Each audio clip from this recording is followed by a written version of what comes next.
Hello दोस्तों, कहानी कही अनकही में आपका स्वागत है। आज मुंशी प्रेमचंद द्वारा लिखित कहानी नया विवाह मैं सुनाने जा रही हूँ। हमारी देह पुरानी है, लेकिन इसमें सदैव नया रक्त दौड़ता रहता है। नए रक्त के प्रवाह पर ही हमारे जीवन का आधार है।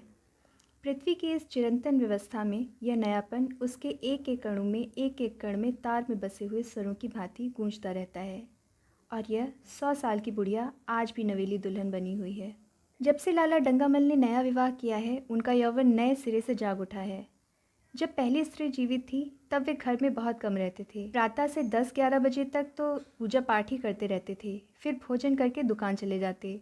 वहाँ से 1 बजे रात लौटते और थके मांदे सो जाते। यदि लीला कभी कहती ज़रा और सवेरे आ जाया करो तो बिगड़ जाते और कहते तुम्हारे लिए क्या दुकान छोड़ दूँ या रोज़गार बंद कर दूँ। यह वह ज़माना नहीं है कि एक लोटा जल चढ़ाकर लक्ष्मी जी प्रसन्न कर ली जाएं।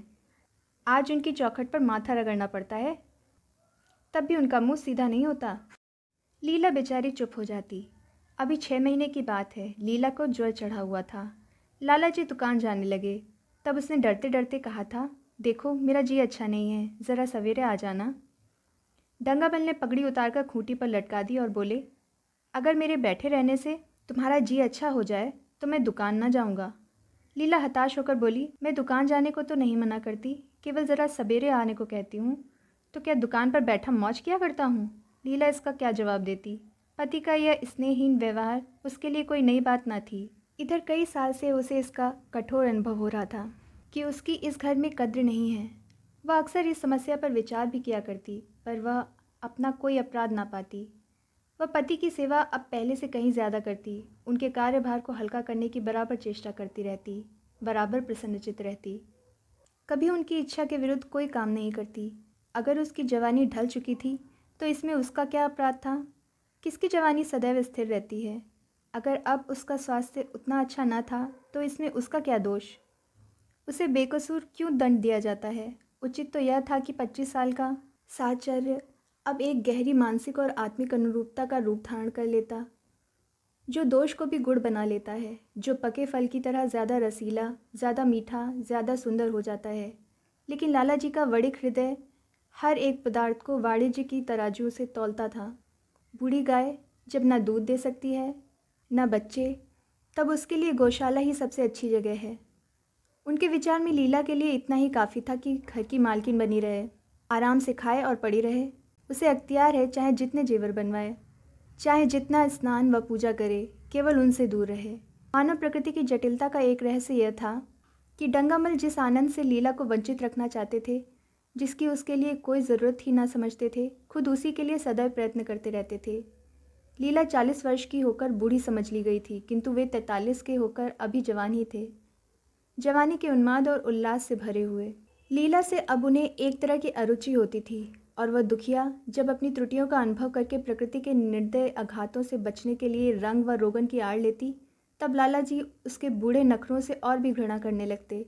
वे कहते, वारी तृष्णा, 7 लड़कों की तो माँ हो गई, बाल खिचड़ी हो गए, चेहरा धुले हुए फलालैन की तरह सिकुड़ गया, मगर आपको अभी महावर, सेंदूर, मेहंदी और उपटन की हवस बाकी ही है। औरतों का स्वभाव भी कितना विचित्र है, न जाने क्यों बनाव सिंगार पर इतना जान देती हैं। पूछो, अब तुम्हें और क्या चाहिए?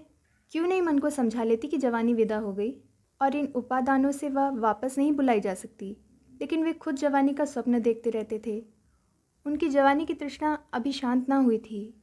जाड़ों में रसों और पाकों का सेवन करते रहते थे। हफ्ते में 2 बार खिजाब लगाते और एक डॉक्टर से मंकिंगलैंड के विषय में पत्र व्यवहार कर रहे थे।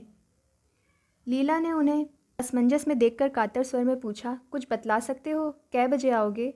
लाला जी ने शांत भाव से पूछा, तुम्हारा जी आज कैसा है? लीला क्या जवाब दे? अगर कहती है कि बहुत ख़राब है तो शायद वे महाशय वहीं बैठ जाएं और उसे जली कटी सुनाकर अपने दिल का बुखार निकालें। अगर कहती है कि अच्छी हूँ तो शायद निश्चिंत होकर 2 बजे तक कहीं खबर लें। इस दुविधा में डरते डरते बोली, अब तक तो हल्की थी लेकिन अब कुछ भारी हो रही है। तुम जाओ, दुकान पर लोग तुम्हारी राह देखते होंगे। हाँ, ईश्वर के लिए 1-2 ना बजा देना। लड़के सो जाते हैं, मुझे ज़रा भी अच्छा नहीं लगता, जी घबराता है। सेठ जी ने अपने स्वर में स्नेह की चाशनी देकर कहा, 12 बजे तक आज ज़रूर जाऊंगा। लीला का मुख धूमिल हो गया। उसने कहा, 10 बजे तक नहीं आ सकते? 11:30 से पहले किसी तरह नहीं। नहीं, 10:30, 11 बजे। लाला वादा करके चले गए, लेकिन 10 बजे रात को एक मित्र ने मुजरा सुनने के लिए बुला भेजा। इस निमंत्रण को कैसे इनकार कर देते? जब एक आदमी आपको खातिर से बुलाता है, तब यह कहाँ की भलमनसाहत है कि आप उसका निमंत्रण अस्वीकार कर दें। लाला जी मुजरा सुनने चले गए। 2 बजे लौटे। चुपके से आकर नौकर को जगाया और अपने कमरे में आकर लेट गए। लीला उनकी राह देखती प्रतिक्षण विकल वेदना का अनुभव करती हुई न जाने कब सो गई थी। अंत को इस बीमारी ने अभागिनी लीला की जान ही लेकर छोड़ा। लाला जी को उसके मरने का बड़ा दुख हुआ। मित्रों ने संवेदना के तार भेजे। एक दैनिक पत्र ने शोक प्रकट करते हुए लीला के मानसिक और धार्मिक सद्गुणों को खूब बढ़ाकर वर्णन किया। लाला जी ने इन सभी मित्रों को हार्दिक धन्यवाद दिया और लीला के नाम से बालिका विद्यालय में 5 वजीफे प्रदान किए तथा मृतक भोज तो जितने समारोह से किया गया वह नगर के इतिहास में बहुत दिनों तक याद रहेगा। लेकिन 1 महीना भी न गुजरने पाया था कि लाला जी के मित्रों ने चारा डालना शुरू कर दिया और उसका यह असर हुआ कि 6 महीने की विदुरता के तप के बाद उन्होंने दूसरा विवाह कर लिया। आखिर बेचारे क्या करते? जीवन में एक सहचरी की आवश्यकता तो थी ही, और इस उम्र में तो एक तरह से वह अनिवार्य हो गई थी। जब से नई पत्नी आई, लाला जी के जीवन में आश्चर्यजनक परिवर्तन हो गया। दुकान से अब उतना प्रेम नहीं था। लगातार हफ्तों ना जाने में भी उनके कारोबार में कोई हर्ज नहीं होता था। जीवन के उपभोग की जो शक्ति दिन दिन क्षीण होती जाती थी, अब वह छींटे पाकर सजीव हो गई थी। सूखा पेड़ हरा हो गया था। उसमें नई नई कोपलें फूटने लगी थीं। मोटर नई आ गई थी। कमरे नए फर्नीचर से सजा दिए गए थे। नौकरों की भी संख्या बढ़ गई थी।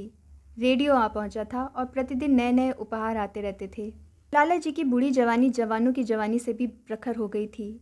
उसी तरह जैसे बिजली का प्रकाश चंद्रमा के प्रकाश से ज़्यादा स्वच्छ और मनोरंजक होता है। लाला जी को उनके मित्र इस रूपांतर पर बधाइयाँ देते, जब वे गर्व के साथ कहते, भाई हम तो हमेशा जवान रहे और हमेशा जवान रहेंगे। बुढ़ापा यहाँ आए तो उसके मुंह में कालिक लगाकर गधों पर उल्टा सवार करा के शहर से निकाल दें। जवानी और बुढ़ापे को न जाने क्यों लोग अवस्था से संबद्ध करते हैं। जवानी का उम्र से उतना ही संबंध है जितना धर्म का आचार से, रुपए का ईमानदारी से, रूप का श्रृंगार से। आजकल के जवानों को आप जवान कहते हैं? उनकी 1000 जवानियों को अपने 1 घंटे से भी न बदलूँगा।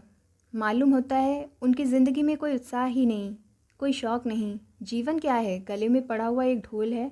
यही शब्द घटा बढ़ाकर वे आशा के हृदय पटल पर अंकित करते रहे थे। उससे बराबर सिनेमा, थिएटर और दरिया की सैर के लिए आग्रह करते रहते। लेकिन आशा को न जाने क्यों इन बातों में ज़रा भी रुचि न थी। वह जाती तो थी, मगर बहुत टाल टूल करने के बाद एक दिन लाला जी ने आकर कहा, चलो। वर्षा के दिन थे। दरिया चढ़ा हुआ था। मेघमालाएं अंतर्राष्ट्रीय सेनाओं की आज बजरे पर दरिया की सैर करें भांति रंग बिरंगी वर्दियां पहने आकाश में कवायद कर रही थीं। सड़क पर लोग मलार और 12 मासा गाते चलते थे। बागों में झूले पड़ गए थे। आशा ने वेदली से कहा, मेरा जी तो नहीं चाहता। लाला जी ने मृदु प्रेरणा के साथ कहा, तुम्हारा मन कैसा है जो आमोद प्रमोद की ओर आकर्षित नहीं होता? चलो ज़रा दरिया की सैर देखो। सच कहता हूँ, बजरे पर बड़ी बहार रहेगी। आप जाएं, मुझे और कई काम करने हैं। काम करने को आदमी है, तुम क्यों काम करोगी? महाराज अच्छे सालन नहीं पकाता, आप खाने बैठेंगे तो यूं ही उठ जाएंगे। आशा अपने अवकाश का बड़ा भाग लाला जी के लिए तरह तरह का भोजन पकाने में लगाती थी। उसने किसी से सुन रखा था कि एक विशेष अवस्था के बाद पुरुष के जीवन का सबसे बड़ा सुख रसना का स्वाद ही रह जाता है। लाला जी की आत्मा खिल उठी। उन्होंने सोचा कि आशा को उनसे कितना प्रेम है कि वह दरिया की सैर को उनकी सेवा के लिए छोड़ रही है। एक लीला थी कि मान न मान चलने को तैयार रहती थी। पीछे छुड़ाना पड़ता था। खामखा सिर पर सवार हो जाती थी और सारा मज़ा किरकिरा कर देती थी। स्नेह भरे उलाहने से बोले, तुम्हारा मन भी विचित्र है। अगर एक दिन सालन फीका ही रहा, ऐसा क्या तूफान आ जाएगा? तुम तो मुझे बिल्कुल निकम्मा बनाए देती हो। अगर तुम ना चलोगी तो मैं भी ना जाऊँगा। आशा ने जैसे गले से फंदा छुड़ाते हुए कहा, आप भी तो मुझे इधर उधर घुमा फिरा कर मेरा मिजाज बिगाड़ देते हैं। यह आदत पड़ जाएगी तो घर का धंधा कौन करेगा? मुझे घर के धंधों की रत्ती भर भी परवाह नहीं, बाल की नोक बराबर भी नहीं।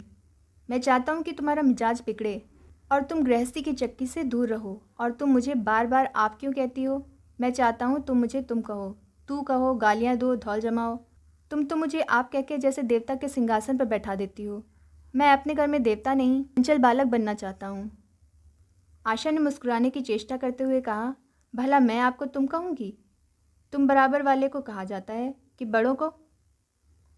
मुनीम ने 1 लाख के घाटे की खबर सुनाई होती तो भी शायद लाला जी को इतना दुख ना होता जितना आशा के इन कठोर शब्दों से हुआ। उनका सारा उत्साह, सारा उल्लास जैसे ठंडा पड़ गया। सिर पर बांकी रखी हुई फूलदार टोपी, गले में पड़ी हुई जोगे रंग की चुनी हुई रेशमी चादर, वह तंजेब का बेलदार कुर्ता जिसमें सोने के बटन लगे हुए थे, यह सारा ठाट कैसे उन्हें हास्यजनक जान पड़ने लगा, जैसे वह सारा नशा किसी मंत्र से उतर गया हो। निराश होकर बोले, तो तुम्हें चलना है या नहीं? मेरा जी नहीं चाहता। तो मैं भी ना जाऊं? मैं आपको कब मना करती हूँ? फिर आप कहा। आशा ने जैसे भीतर से जोर लगाकर कहा, तुम, और उसका मुखमंडल लज्जा से आरक्त हो गया। हाँ, इसी तरह तुम कहा करो। तो तुम नहीं चल रही हो? अगर मैं कहूँ तुम्हें चलना पड़ेगा तब चलूँगी। आपकी आज्ञा मानना मेरा धर्म है। लाला जी आज्ञा न दे सके। आज्ञा और धर्म जैसे शब्द उनके कानों में चुभने से लगे। खिसियाए हुए बाहर को चल पड़े। उस वक्त आशा को उन पर दया आ गई। बोली, तो कब तक लौटोगे? मैं नहीं जा रहा हूँ।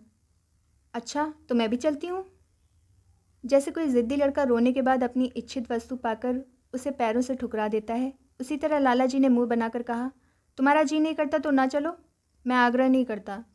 आप नहीं, तुम बुरा मान जाओगे। आशा गई, लेकिन उमंग से नहीं। जिस मामूली वेश में थी उसी तरह चल खड़ी हुई। ना कोई सजीली साड़ी, ना जड़ाऊ गहने, ना कोई सिंगार, जैसे कोई विधवा हो। ऐसी ही बातों पर लाला जी मन में झुंझला उठते थे। ब्याह किया था जीवन का आनंद उठाने के लिए, झिलमिलाते हुए दीपक में तेल डालकर उसे और चटक करने के लिए। अगर दीपक का प्रकाश तेज ना हुआ तो तेल डालने से लाभ? न जाने इसका मन क्यों इतना शुष्क और नीरस है, जैसे कोई ऊसर का पेड़ हो। कितना ही पानी डालो उसमें हरी पत्तियों के दर्शन ना होंगे। जड़ाऊ गहनों से भरी पेटारियाँ खुली हुई हैं, कहाँ कहाँ से मंगवाए। दिल्ली से, कलकत्ते से कैसी कैसी बहुमूल्य साड़ियाँ रखी हुई हैं, एक नहीं सैकड़ों, पर केवल संदूक में कीड़ों का भोजन बनने के लिए। दरिद्र घर की लड़कियों में यही ऐब होता है। उनकी दृष्टि सदैव संकीर्ण रही है। ना खा सके, ना पहन सके, ना दे सकें। उन्हें तो खजाना भी मिल जाए तो यही सोचती रहेंगी कि खर्च कैसे करें। दरिया की सैर तो हुई, पर विशेष आनंद न आया। कई महीने तक आशा की मनोवृत्तियों को जगाने का असफल प्रयत्न करके लाला जी ने समझ लिया कि इसकी पैदाइश ही मुहर्रमी है, लेकिन फिर भी निराश न हुए। ऐसे व्यापार में एक बड़ी रकम लगाने के बाद वे उसमें अधिक से अधिक लाभ उठाने की वणिक प्रवृत्ति को कैसे त्याग देते? विनोद की नई नई योजनाएं पैदा की जाती। ग्रामोफोन अगर बिगड़ गया है, गाता नहीं या साफ आवाज़ नहीं निकलती तो उसकी मरम्मत करानी पड़ेगी। उसे उठाकर रख देना तो मूर्खता है। इधर बूढ़ा महाराज एकाएक बीमार होकर घर चला गया था और उसकी जगह उसका 17-18 साल का जवान लड़का आ गया। कुछ अजीब गंवार था, बिल्कुल झंगड़ उज्जट, कोई बात ही ना समझता था। जितने फुलके बनाता उतनी तरह के। हाँ, एक बात समान होती, सब बीच में मोटे होते, किनारे पतले। दाल कभी तो इतनी पतली जैसे चाय, कभी इतनी गाढ़ी जैसे दही। नमक कभी इतना कम कि बिल्कुल फीकी, कभी इतना तेज कि नींबू का शौकीन। आशा मुंह हाथ धोकर चौके में पहुंच जाती और इस टपोर शंख को भोजन पकाना सिखाती। एक दिन उसने कहा, तुम कितने नालायक आदमी हो जुगल। आखिर इतनी उम्र तक तुम घास खोदते रहे या भाड़ झोंकते रहे कि फुलके तक नहीं बना सकते? जुगल आंखों में आंसू भरकर कहता, बहू जी, अभी मेरी उम्र ही क्या है, 17वां ही तो पूरा हुआ है। आशा को उसकी बात पर हंसी आ गई। उसने कहा, तो रोटियां पकाना क्या 10-5 साल में आता है?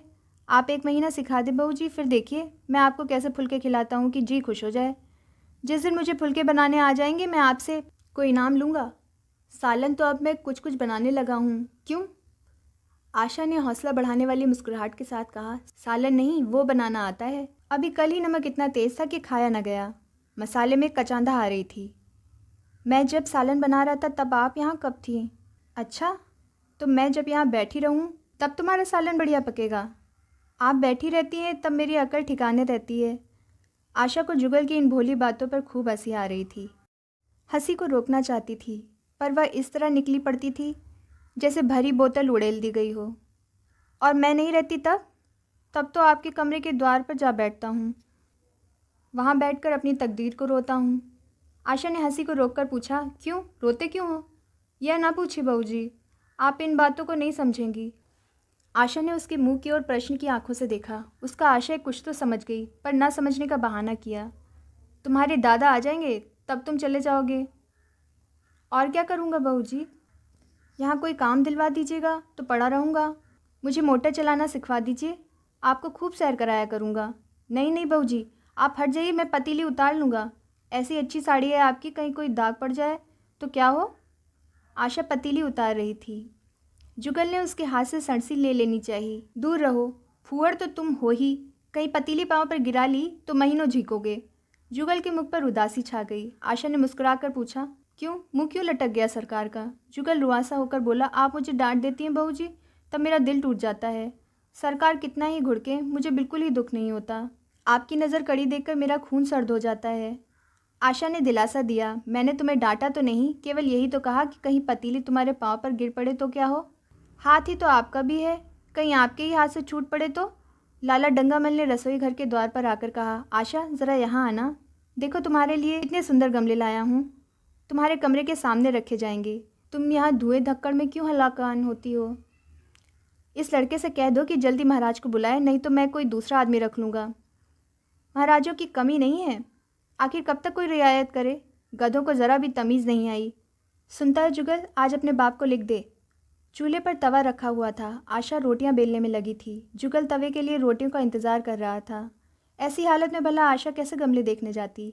उसने कहा, जुगल रोटियां टेढ़ी मेढ़ी बेल डालेगा। लाला जी ने कुछ चिढ़कर कहा, अगर रोटियां टेढ़ी मेढ़ी बेलेगा तो निकाल दिया जाएगा। आशा अनसुनी करके बोली, 10-5 दिन में सीख जाएगा, निकालने की क्या ज़रूरत है? तुम आकर बतला दो गमले कहाँ रखे जाएं। कहती तो हूँ, रोटियां बेलकर आ ही जाती हूँ। नहीं, मैं कहता हूँ तुम रोटियां मत बेलो, आप तो खामखा जिद करते हैं। लाला जी सन्नाटे में आ गए। आशा ने कभी इतनी रुखाई से उन्हें जवाब ना दिया था, और ये केवल रुखाई ना थी, इसमें कटुता भी थी। लज्जित होकर चले गए। उन्हें ऐसा क्रोध आ रहा था कि इन गमलों को तोड़कर फेंक दें और सारे पौधों को चूल्हे में डाल दें। जुगल ने सहमे हुए स्वर में कहा, आप चली जाएं बहू जी, सरकार बिगड़ जाएंगे। बको मत, जल्दी जल्दी फुलके सेको, नहीं तो निकाल दिए जाओगे। और आज मुझसे रुपए लेकर अपने लिए कपड़े बनवा लो। भिकमंगों की सी सूरत बनाए घूमते हो, और बाल क्यों इतने बढ़ा रखे हैं? तुम्हें नाई भी नहीं जुड़ता? जुगल ने दूर की बात सोची, बोला, कपड़े बनवा लूँ तो दादा को हिसाब क्या दूंगा? अरे पागल, मैं हिसाब में नहीं देने कहती, मुझसे ले जाना। जुगल काहिलपन की हंसी हंसा, आप बनवाएंगी तो अच्छे कपड़े लूँगा। खद्दर के मलमल का कुर्ता, खद्दर की धोती, रेशमी चादर, अच्छा सा चप्पल। आशा ने मीठी मुस्कान से कहा, और अगर अपने दाम से बनवाने पड़े तब कपड़े ही क्यों बनवाऊंगा? बड़े चालाक हो तुम। जुगल ने अपनी बुद्धिमत्ता का प्रदर्शन किया। आदमी अपने घर में सूखी रोटियां खाकर सो रहता है, लेकिन दावत में तो अच्छे अच्छे पकवान ही खाता है। वहाँ भी यदि सूखी रोटियां मिलें तो वह दावत में जाए ही ना। यह सब मैं नहीं जानती। एक गाढ़े रंग का कुर्ता बनवा लो और एक टोपी ले लो। हजामत के लिए 2 आने पैसे ऊपर से ले लो। जुगल ने मान करके कहा, रहने दीजिए, मैं नहीं लेता। अच्छे कपड़े पहनकर निकलूँगा तब तो आपकी याद आवेगी। सड़ियल कपड़े पहनकर तो और जी जलेगा। तुम स्वार्थी हो, मुफ्त के कपड़े लोगे और साथ ही बढ़िया भी। जब यहाँ से जाने लगूँ तब आप मुझे अपना एक चित्र दीजिएगा। मेरा चित्र लेकर क्या करोगे? अपनी कोठरी में लगाऊंगा और नित्य देखा करूँगा। बस वही साड़ी पहनकर खिंचवाना जो कल पहनी थी, और वही मोतियों की माला भी हो। मुझे नंगी नंगी सूरत अच्छी नहीं लगती। आपके पास तो बहुत गहने होंगे, आप पहनती क्यों नहीं? तो तुम्हें गहने अच्छे लगते हैं? बहुत। लाला जी ने फिर आकर जलते हुए मन से कहा, अभी तक तुम्हारी रोटियां नहीं पकी जुगल। अगर कल से तूने अपने आप अच्छी रोटियां ना पकाई तो मैं तुझे निकाल दूंगा। आशा ने तुरंत हाथ मुंह धोया और बड़े प्रसन्न मन से लाला जी के साथ गमले देखने चली। इस समय उसकी छवि में प्रफुल्लता की रौनक थी, बातों में भी जैसे शक्कर घुली हुई थी। लाला जी का सारा खिसियानापन मिट गया था। उसने गमलों को मुक्त आंखों से देखा। उसने कहा, मैं इनमें से कोई गमला ना जाने दूंगी, सब मेरे कमरे के सामने रखवाना, सब। कितने सुंदर पौधे हैं, वाह। इनके हिंदी नाम भी मुझे बतला देना। लाला जी ने छिड़ा, सब गमले क्या करोगी? 10-5 पसंद कर लो, शेष में बाहर रखवा दूंगा। जी नहीं, मैं एक भी ना छोड़ूंगी, सब यहीं रखे जाएंगे। बड़ी लालचीन हो तुम। लालचीन ही सही, मैं आपको एक भी ना दूंगी, 2-4 तो दे दो, इतनी मेहनत से लाया हूँ। जी नहीं, इनमें से एक भी ना मिलेगा। दूसरे दिन आशा ने अपने को आभूषण से खूब सजाया और फिरोजी साड़ी पहनकर निकली। तब लाला जी की आंखों में ज्योति आ गई। समझे, अवश्य ही अब उनके प्रेम का जादू कुछ कुछ चल रहा है। नहीं तो उनके बार बार के आग्रह करने पर भी, बार याचना करने पर भी उसने कोई आभूषण ना पहना था। कभी कभी मोतियों का हार गले में डाल लेती थी, वह भी ऊपरी मन से। आज वह आभूषणों से अलंकृत होकर फूली नहीं समाती, इतराई जाती है, मानो कहती हो, देखो मैं कितनी सुंदर हूँ। पहले जो बंद कली थी वह आज खिल गई थी। लाला जी पर घड़ों नशा चढ़ा हुआ था। वे चाहते थे उनके मित्र और बंधु वर्ग आकर इस सोने की रानी के दर्शनों से अपनी आंखें ठंडी करें, देखें कि वह कितनी सुखी, संतुष्ट और प्रसन्न है। जिन विद्रोहियों ने विवाह के समय तरह तरह की शंकाएं की थीं, वे आंखें खोलकर देखें कि डंगामल कितना सुखी है। विश्वास, अनुराग और अनुभव ने चमत्कार किया है। उन्होंने प्रस्ताव किया, चलो कहीं घूम आए, बड़ी मज़ेदार हवा चल रही है। आशा इस वक्त कैसे जा सकती थी? अभी उसे रसोई में जाना था। वहाँ से कहीं 12-1 बजे फुर्सत मिलेगी, फिर घर के दूसरे धंधे सिर पर सवार हो जाएंगे। सैर सपाटे के पीछे क्या घर चौपट कर दें? सेठ जी ने उसका हाथ पकड़ लिया और कहा, नहीं, आज मैं तुम्हें रसोई में न जाने दूंगा। महाराज के किए कुछ ना होगा तो आज उसकी शामत भी आ जाएगी।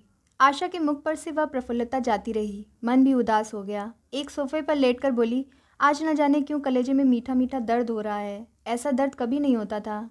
सेठ जी घबरा उठे, यह दर्द कब से हो रहा है? हो तो रहा है रात से ही, लेकिन अभी कुछ कम हो गया था, अब फिर होने लगा है। रह रहकर जैसे चुभन हो जाती है। सेठ जी एक बात सोचकर दिल ही दिल में फूल उठे।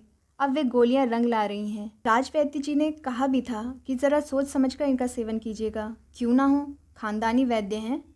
इनके बाप बनारस के महाराज के चिकित्सक थे। पुराने और परीक्षित नुस्खे हैं इनके पास। उन्होंने कहा, तो रात से ही यह दर्द हो रहा है? मुझसे कहा नहीं तो वैद्य जी से कोई दवा मंगवाता। मैंने समझा था आप अच्छा हो जाएगा, मगर अब बढ़ रहा है। कहाँ दर्द हो रहा है, ज़रा देखूं, कुछ सूजन तो नहीं है? सेठ जी ने आशा के आंचल की तरफ हाथ बढ़ाया। आशा ने शर्माकर सिर झुका लिया। उसने कहा, यह तुम्हारी शरारत मुझे अच्छी नहीं लगती। मैं अपनी जान से मरती हूँ, तुम्हें हंसी सूझती है। जाकर कोई दवा ला दो। सेठ जी अपने पुंसत्व का यह डिप्लोमा पाकर उससे कहीं ज़्यादा प्रसन्न हुए, राय बहादुरी पाकर होते। इस विजय का कैसे चैन आ सकता था? जो लोग उनके विवाह के विषय में द्वेष में टिप्पणियां कर रहे थे, उन्हें नीचा दिखाने का कितना अच्छा अवसर हाथ आया है, और इतनी जल्दी।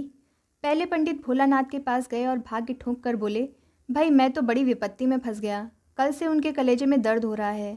कुछ डंका पीटे बिना उन्हें बुद्धि काम नहीं करती। कहती है ऐसा दर्द पहले कभी नहीं हुआ था। भोलानाथ ने कुछ बहुत हमदर्दी ना दिखाई। सेठ जी यहाँ से उठकर अपने दूसरे मित्र लाला फागमल के पास पहुँचे और उनसे भी लगभग इन्हीं शब्दों में यह शोक संवाद कहा। फागमल बड़ा शौदा था, मुस्कुराकर बोला, मुझे तो आपकी शरारत मालूम होती है। सेठ जी की बाछें खिल गईं। उन्होंने कहा, मैं अपना दुख सुना रहा हूँ और तुम्हें दिल लगी सूझती है। ज़रा भी आदमियत तुम में नहीं है। मैं दिल लगी नहीं कर रहा हूँ, इसमें दिल लगी की क्या बात है? वे हैं कमसिन, कोमलांगी, आप ठहरे पुराने लठैत दंगल के पहलवान। बस अगर यह बात ना निकले तो मूछें मुड़ा लूँ। सेठ की आंखें जगमगा उठीं। मन में यौवन की भावना प्रबल हो उठी और उसके साथ ही मुख पर भी यौवन की झलक आ गई। छाती जैसे कुछ फैल गई। चलते समय उनके पग कुछ अधिक मजबूती से ज़मीन पर पड़ने लगे और सिर की टोपी भी न जाने कैसी बाकी हो गई। आकृति से बांकपन की शान बरसने लगी। जुगल ने आशा को सिर से पांव तक जगमगाते देखकर कहा, बस बहू जी, आप इसी तरह पहने ओढ़े रहा करें। आज मैं आपको चूल्हे के पास ना आने दूंगा। आशा ने नयन बाण चलाकर कहा, क्यों? आज यह नया हुक्म क्यों? पहले तो तुमने कभी मना नहीं किया। आज की बात दूसरी है, ज़रा सुनो क्या बात है।